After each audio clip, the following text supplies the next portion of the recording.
Alhamdulillah,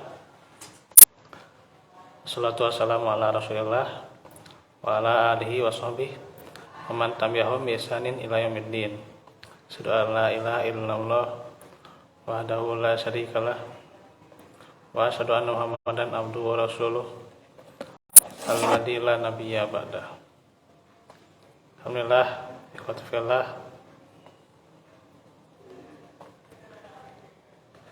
Kembali lagi kita di majelis ilmu.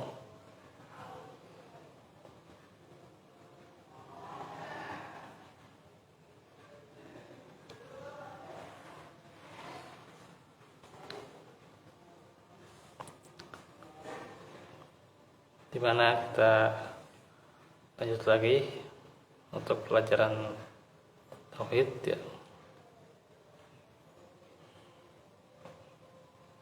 Nanti juga akan ada pelajaran tahsin ya gitu.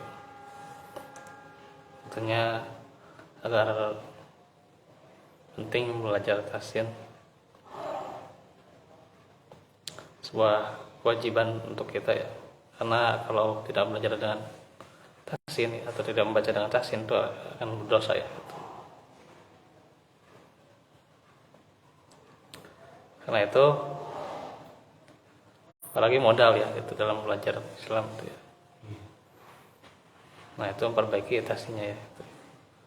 Nah insyaallah nanti kita tahap demi tahap ya.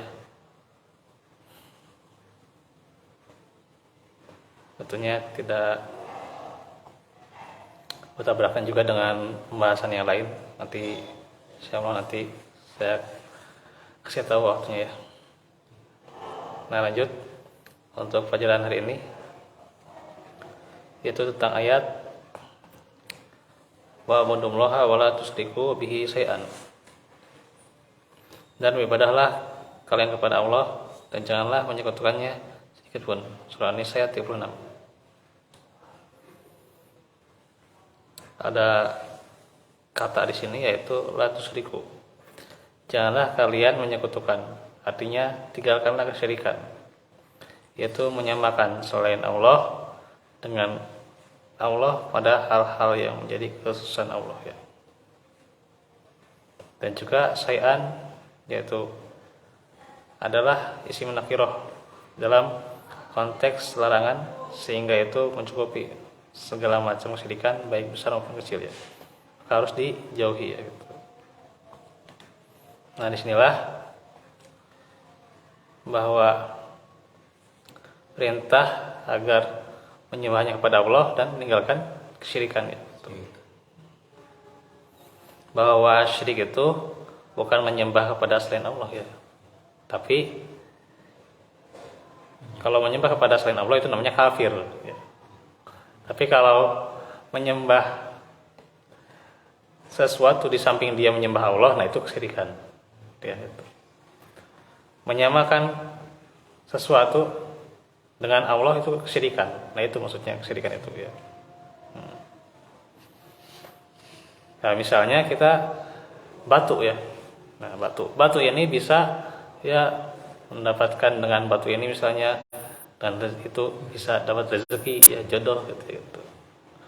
Bisa nasibnya nanti bahagia gitu.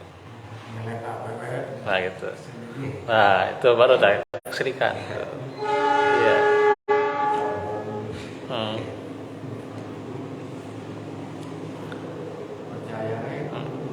Atau misalnya pohon ini ya. Ya, pohon ini nantinya bisa menghalangi mudarat ya, mencegah bencana. Apapun selain Allah yang disamakan sifatnya dengan Allah, itulah kesyirikan ya.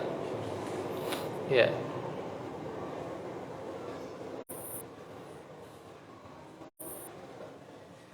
Karena tidak ada yang menyamai ya, nama-nama Allah ya, baik dari sifatnya maupun asmanya. Maka itu harus ditinggalkan kesyirikan sekecil apapun ya, apalagi syirik yang besar. Makna ayat bahwa Allah Subhanahu wa taala memerintahkan hamba-hambanya untuk beribadah kepadanya semata. Tiada sekutu baginya.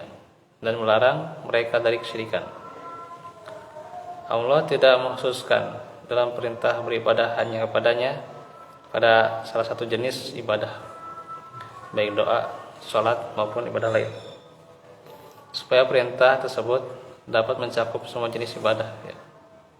Jadi semua jenis ibadah harus semata-mata ditujukan kepada Allah saja ya. Allah juga tidak mengkhususkan larangannya dengan salah satu jenis kesyirikan, supaya dapat mencakup semua jenis kesyirikannya gitu. Kalau wajib ditinggalkannya gitu. Ayat ini pula dimulai dengan perintah untuk bertauhid dan larangan terhadap kesyirikan. Maka hubungan antara ayat dan bab sangat terkait erat ya gitu. Dalam ayat ini terhadap penjelasan tafsir tauhid itu jelas ya. Yaitu beribadah hanya kepada Allah semata dan meninggalkan kesyirikan ya gitu. Pada ayat pertama, kewajiban mengesahkan Allah dalam ibadah, karena Allah telah memerintahkan hal itu pertama kali, maka hal itu merupakan kewajiban yang paling ditekankan, yaitu adalah tauhid yaitu. Dan apa yang diserukan oleh para nabi dan rasul itu juga apa? Tauhid yaitu pembelajarannya kemarin ya gitu. 2. Pengharaman kesyirikan, karena Allah telah melarang, maka syirik adalah hal yang paling diharamkan itu. Jadi yang paling diharamkan itu adalah kesyirikan ya. Bahwa menjauhi kesyirikan ya, yang ketiga merupakan syarat sah ibadah ya. Ketika seorang masih dekat dengan yang namanya syirik, maka tidak akan diterima ibadahnya, karena Allah menggandengkan perintah untuk beribadah dengan larangan terhadap syirik. Keempat, sesungguhnya kesyirikan adalah haram, baik sedikitnya atau banyaknya, baik besar maupun kecil ya gitu. Karena syai'an itu bentuknya isim nakirah dalam konteks larangan, sehingga maknanya mencakup segala jenis dari kesyirikan dan juga bentuk-bentuk kesyirikan ya, maka harus ditinggalkan. Dan yang kelima, tidak boleh menyekutukan Allah dengan sesuatu apapun dalam peribadahannya, baik dengan malaikat, para nabi, orang solih dari para wali, maupun dengan patung dan lain sebagainya, karena itu adalah syai'an bermakna umum, sehingga harus ditinggalkan yang namanya berbagai macam kesyirikan. Itu yang bisa disampaikan untuk hari ini. Nanti untuk pelajaran akhlak bisa ya di besok ya, karena saya tadi juga tidak bawa bukunya. Jadi tentang tauhid ini dulu ya. Itu saja dahulu. Walaupun minkum, walafikum, astagfirullahaladzim. Menatina fil dunya hasanah fil akhirati hasanah benar, Rabbana atina bil qurba ya Allah. Sudah. Assalamualaikum warahmatullahi wabarakatuh.